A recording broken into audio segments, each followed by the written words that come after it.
Olá, tudo bem? Me chamo Pedro Arruda e agora a gente vai falar um pouco do algoritmo Naive Bayes e como classificar partidas de futebol utilizando análise de dados no R. Então, vamos começar do começo.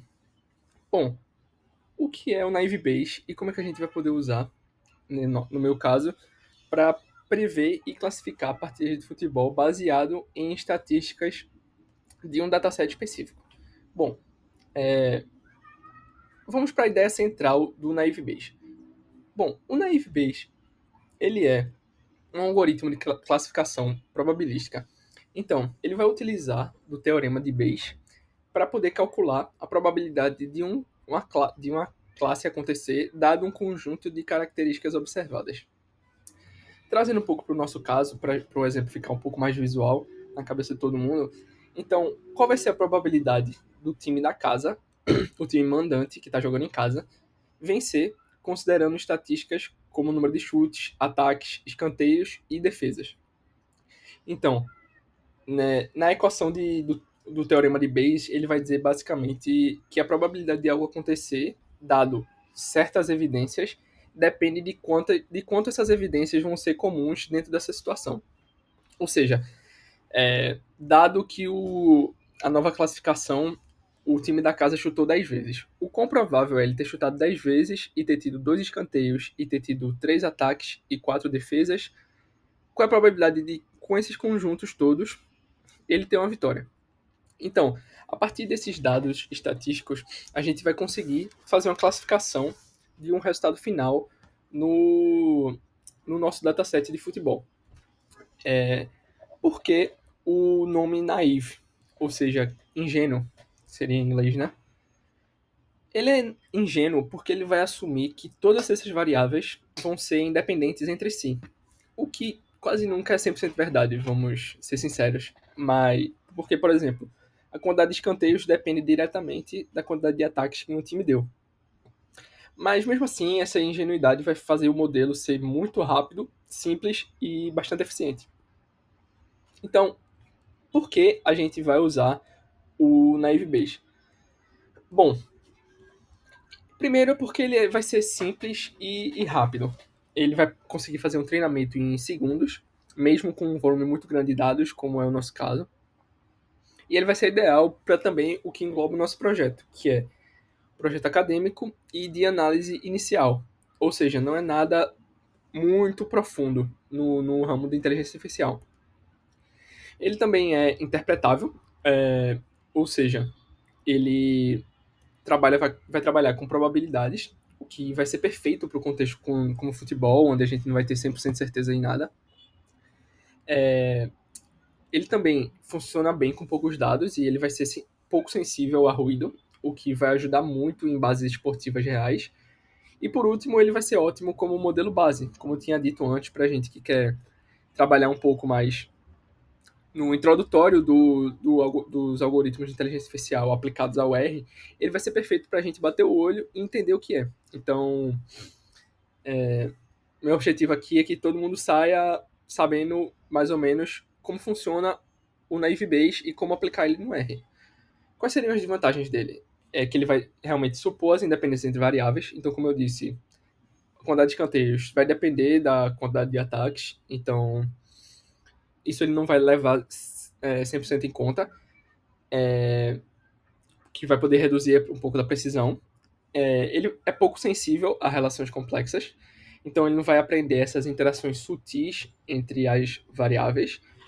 E ele tende a favorecer também as classes mais frequentes. Por isso, eu vou avaliar a acurácia junto com a distribuição dos resultados. Falando um pouco agora do dataset de futebol. Bom, primeiro um contexto do porquê eu escolhi esse dataset. Bom, eu, como talvez muito de vocês, gosto bastante de futebol e vi uma oportunidade de fazer justamente essa mescla e brincar um pouco com um assunto que me apetece, que é a melhor forma de, realmente da gente conseguir entender. Então, a nossa base usada que eu peguei foi o Brazilian Football Matches, que vai ter lá no Kaggle, que acredito que foi um site que muitos de vocês usaram também, que ele vai conter estatísticas detalhadas de partidas de futebol no Brasil, por diversos clubes e diversas temporadas. onde cada linha vai representar um jogo, com indicadores de desempenho do time da casa e do visitante. Então, a gente tem algumas transformações que eu fiz para a gente ter uma previsibilidade melhor. No resultado final, esse nosso dataset ele considera 3 possíveis casos, que vão ser empate, vitória e derrota. Então eu decidi padronizar entre vitória e não vitória. Por quê? Acabava que vitória ele ia ter cerca de 50% de probabilidade de acontecer, empate ia ter 25% e derrota ia ter 25%. Então acaba que ele, como o Naive Base, ele ia acabar sempre enviesando para a parte da vitória. Então a gente ia ter uma acurácia um pouco mais baixa com esses casos. Então, com isso, eu decidi padronizar para vitória ou não vitória. Eu removi as colunas que revelavam o resultado, como gols, diferença de gols, isso para o treinamento. E também removi as variáveis identificadoras, que são os times e as datas, e o horário e o torneio. Por quê? Porque acabava que com isso ele acabava criando vários fatores, um para cada clube, e ele se perdia ficando com uma acurácia muito baixa, cerca de 35% de acurácia. O que realmente não dava pra gente aceitar e ter um resultado legal aqui para mostrar. Falando um pouquinho mais do dataset, a gente tem as principais colunas, que tem as colunas do desempenho ofensivo, que aí vão ser os chutes totais, volume de chutes e de ataques de cada equipe, home shots, away shots, home attack e away attack, defesa e posse, que aí nesse caso vai ser o total de escanteios e de ataques e defesas, que vão ser os indicadores de controle e pressão, e as identificações, que vai ser do time, data e campeonato, e os resultados reais, que aí vão ser o placar e o desfecho, vitória, empate e derrota. Falando agora, a gente chegando mais agora para a parte do código mesmo, para a parte técnica, eu preciso falar um pouco do que é o E1071. Talvez algum de vocês já tenha usado o E1071, que é basicamente um pacote do R, que foi desenvolvido pela Universidade de Viena, que ele vai fornecer implementações de métodos clássicos de aprendizado de máquina, como Naive Bayes, SVM, K-means, C-Support e Vector Regression. Ele também vai ter funções de utilidade para estatística e classificação, e ele é um dos pacotes mais antigos, mais clássicos, mais completos, que a gente tem muito, muito conteúdo por aí para Machine Learning no R. O nome é 1071, vem do departamento da Universidade de Viena, que ele foi originalmente desenvolvido, e ele tem algumas funções principais, que aí nesse caso vai ser as implementações dos modelos, Naive Bayes, SVM, Tune, K-means, enfim, é um pacote bastante, bastante legal.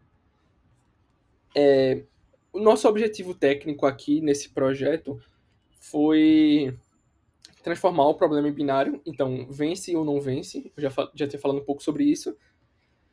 Vai ser também evitar o vazamento, então a gente remove os gols, placares e resultados para nossa implementação final. Claro que no nosso treino a gente vai ter que usar isso para ele buscar essas informações. A gente vai tirar também as variáveis identificadoras para ele tratar como um jogo puro de estatísticas. Vou também treinar o Naive Bayes com a 1071 e avaliar ele com curaça e matriz de confusão, e eu vou gerar alguns gráficos que eu vou mostrar para vocês depois. Então, entrando um pouquinho aqui no código, eu tenho aqui criando um alvo, que nesse caso vai ser a classe que o Naive Bayes vai tentar prever, então é o win. Aqui eu vejo o HT result, que é o resultado do time da casa. Originalmente ele se divide em won, lost e draw, que é venceu, empatou e perdeu. Nesse caso, se for won, que é venceu, eu crio esse fator chamado win, e se for lost ou draw, empate ou derrota, eu vou criar esse fator not win, ou seja, não venceu e venceu. Enfim, aqui eu vou remover aquelas colunas que eu tinha falado previamente e remover um pouco do contexto. Também fazer, claro, o tratamento do NA e de fatores, que nesse caso, por exemplo, a classe win vão ser 2 fatores. E fazer um split de 80% de treino e 20% de teste, que é algo bem, bem comum na nossa implementação. Aqui a gente tem também o treino, e avaliação. Então, o modelo do Naive, a gente vai ter o Naive Bayes, que ele usa o Laplace. O que é o Laplace? O Laplace ele vai servir quando, por exemplo, a gente pega um caso que nunca ocorreu antes. Um exemplo. Digamos que no meu dataset não tenha nenhum time que fez 10 gols e perdeu o jogo. Não é por conta disso que o modelo tem que classificar automaticamente que quem fez 10 gols vence o jogo, já que não existe ninguém que fez 10 e perdeu. Então, o que o Naive Bayes vai fazer aqui com esse Laplace é dar uma suavizada nesses casos e ele não considerar um valor absoluto. Então, se um time deu 10 chutes e, e não tem nenhum que perdeu dando 10 chutes, acaba que ele vai suavizar e não vai ir pro absoluto. A gente vai ter uma predição direta, que vai ser a classificação, e a gente vai ter algumas métricas, como acurácia, matriz de confusão, limiar, ou seja, se a probabilidade de vencer for maior que 50%, eu já considero como vencido, e algumas visualizações de gráfico que eu vou mostrar para vocês daqui a pouco. Então, falar do dataset. Então, a gente vai ter algumas informações bem legais. O torneio que está sendo jogado. A gente tem desde Copa do Brasil, a Série A, Série B e Série C. Então, muitos times, 15 de Piracicaba, River do Acre, vários times diferentes, bastante legal isso.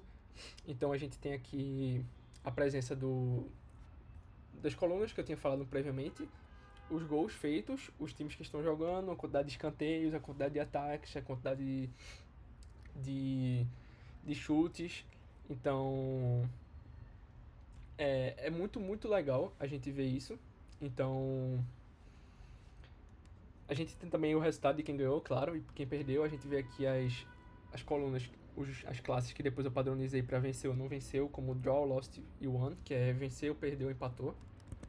Então é bem legal. Agora a gente vai um pouquinho pro código. Vamos lá. Para começar, instalação de pacote padrão. A gente consegue fazer aqui no R uma forma de verificar se você tem ou não o pacote instalado. Então, se vocês já tiverem aí usado o ED71, ele não vai instalar novamente. A gente tem aqui os pacotes para os gráficos também. E vamos lá para a leitura de dados. Então, a gente atribui a variável dados a esse CSV. E a gente vai formalizar o nosso alvo binário, que é win versus not win. Então eu checo se o resultado do time mandante foi venceu, então ele vai para a classe de venceu. Se for empate ou derrota, ele vai para não venceu. Isso eu vou separar em dois fatores, que vão ser venceu e não venceu.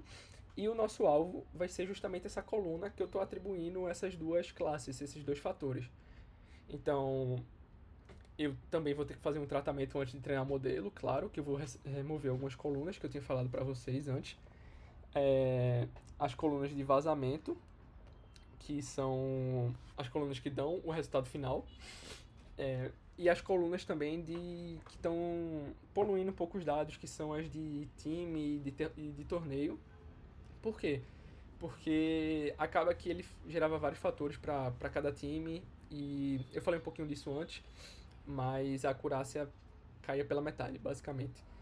Então, a gente tem aqui o dataset final, que aí eu vou dar um omit nos NA, nas linhas que tem NA, nas colunas especificadas. E aqui eu vou separar meus dados para treino e para teste. Então, vamos lá, como é que vai ser?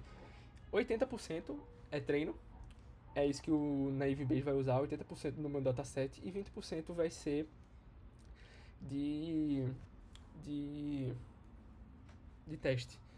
Então, a gente divide de forma aleatória, claro, embaralha os dados e depois pega.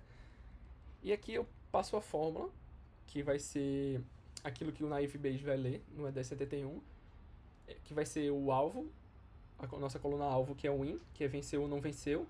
E a partir disso, ele vai treinar um modelo com os dados de treino, vai usar essa fórmula, olhando sempre para a variável win para ser a classificação final. Ele aplica um Laplace aqui para suavizar os dados. Então ele vai prever a classe diretamente, ele dá um predict aqui e o tipo vai ser a classificação. Ele gera também uma matriz de confusão, que vai ser basicamente uma tabela entre o real e o previsto. E ele também vai medir a acurácia do real e do previsto, que aqui, nesse caso, deu 60%, eu vou mostrar para vocês. Também vou mostrar depois a matriz de confusão. É basicamente isso que o Naive Bayes vai fazer. Ele vai pegar esses dados de treino, treinar, e depois usar os de teste e testar e tentar classificar esses resultados a partir das estatísticas informadas. Eu tenho aqui os gráficos, que são coisas bem padrão, assim, bem prontas. Então essas bibliotecas ajudaram bastante, depois vocês podem dar uma olhada. Eu vou, para finalizar aqui, a parte do código, rodar. Ele treinou. A gente vê que ele é muito rápido, então a partir daqui ele já conseguiu gerar todos os gráficos que eu quis. Eu vou pegar esses gráficos e mostrar para vocês no slide daqui a pouco. Então, a partir disso a gente consegue ver aqui alguns dados. Por exemplo, ele consegue me mostrar a quantidade de não venceu e de que venceu. Então, a gente vê que a quantidade de empate e derrota é 55% e a de vitória é 45%. O que era esperado, já que é 2 contra 1 resultado, né? Nesse caso. Então, ele tem uma acurácia de 60%, como eu tinha falado previamente para vocês. Bora voltar para o slide e checar um pouquinho dos gráficos, que a gente vai conseguir ter uma visualização bem certinha de como ele está se comportando. Bom, agora vamos para a interpretação dos gráficos. Primeiro aqui a gente tem a matriz de confusão. Então, na parte de cima, a linha de cima vão ser os casos que realmente ele venceu, e a linha de baixo vão ser os casos que ele não venceu. Na coluna à esquerda vão ser o modelo previu que não venceu, e na coluna direita vai ser o que o modelo previu que venceu. Então vamos lá com calma. Nesse caso 350, que é o de cima à esquerda, o modelo previu que ele não ia vencer, mas ele venceu em 350 casos. Ou seja, houve realmente uma confusão aí dele prevendo que não ia vencer, quando na verdade venceu. Então, já o do lado da direita foram os verdadeiros positivos, ou seja, quando o modelo previu que ia vencer e ele realmente venceu, que são 374. Um pouquinho, muito pouco acima dos que ele previu errado. Nesse caso, a acurácia de quando realmente venceu ficou baixa. A gente consegue perceber isso. Já na linha de baixo, a gente vê que ele acertou muito mais no caso de não venceu, que é esse 579 aí. Então, é quase o dobro. Não, na verdade, é o dobro, mais que o dobro, um pouquinho, dos que ele previu que ia vencer, mas que não venceram. Então, a gente vê que ele acertou um pouco mais nesses casos.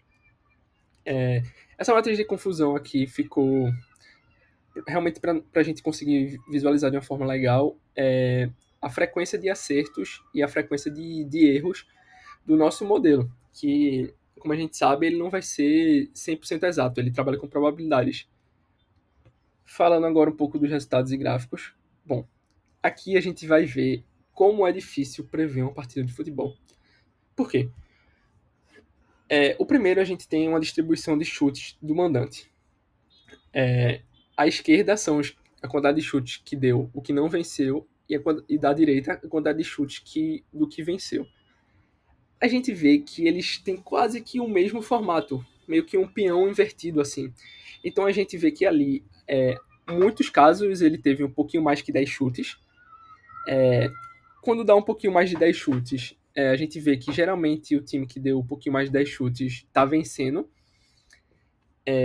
Mas a gente vê que realmente são estatísticas muito equilibradas. Isso ocorre também porque a gente pegou um dataset do futebol brasileiro que, pelo menos nos últimos 10 anos, se mostrou bastante equilibrado. Então a gente realmente vê essa dificuldade dele conseguir prever. Porque se a gente olhar só para a quantidade de chutes, a gente vê que é muito, muito parecido. Então, acaba que fica difícil realmente prever, só pela quantidade de chutes, quem foi o vencedor final, né? E aqui a gente vê a média de chutes por classe. Aqui a gente vê que os que estão em verde são do time da casa. Então a gente vê que o time da casa naturalmente já vai ter uma tendência de chutar mais do que o time de fora, o que é normal, porque ele tá jogando em casa, tem a torcida apoiando, vai atacar mais, vai mais para cima, e o time de fora vai ficar um pouco mais acuado. Então a gente vê que aqui, quando o time da casa venceu, ele chutou mais ou menos a mesma quantidade de quando ele não venceu, mas o time de fora chutou um pouco menos quando ele perde. Então, quando o time de fora ele ganha, ele acaba chutando um pouquinho mais de 10 chutes por média. Mas apesar disso, a gente vê que é muito, muito parecido o não vencer e o vencer. O que acaba contribuindo para a gente ter uma acurácia um pouco mais baixa, que foi de 60%. Bom, a partir desses gráficos, do que eu mostrei para vocês, de código, do próprio Naive Bayes, a gente consegue tirar algumas conclusões e aprendizados que são bem legais para nossa primeira implementação de um modelo no R, realmente. A gente vê aqui os resultados do modelo, primeiramente. Como eu falei para vocês, ele atingiu 60% de acurácia ao prever se o mandante vence ou não vence. Ele realmente captou um padrão real, que times que finalizam mais e atacam mais tendem a vencer. Mais ou menos, né? Mas geralmente sim, tendem a vencer. Mas, entretanto, como eu mostrei para vocês, a distribuição dos dados vai ser muito sobreposta. Isso vai limitar a separação perfeita entre classes. Então, a gente tem realmente aquela dificuldade de saber se ele venceu ou não a partir desses dados. Isso, o modelo acabou mostrando pra gente aqui, já entrando na segunda parte, que essas estatísticas simples como chutes e ataques já vão carregar a informação útil pra gente prever, sim. Porém, elas não vão ser suficientes para prever o resultado sozinhas.